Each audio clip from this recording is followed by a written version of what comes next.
শাস্ত্রে বলছে নাহং তিষ্ঠামি বৈকুণ্ঠে যোগিনাম হৃদয়নাচ্চ মদ ভক্তা যত্র গায়ন্তে তত্র তিষ্ঠামিও নারদ।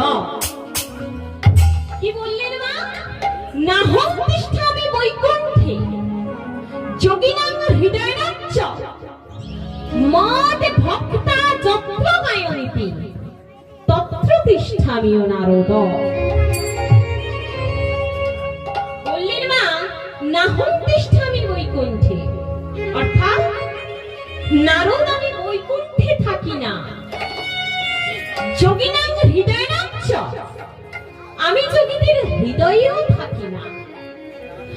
মদ ভক্তা যত্র গায়ন্তে যেখানে আমার সকল ভক্তগণ আমাকে দুটি বাহু তুলে ডাকে তত্র তিষ্ঠামিও নারদ, নারদ আমি সেখানেই বিরাজ করি।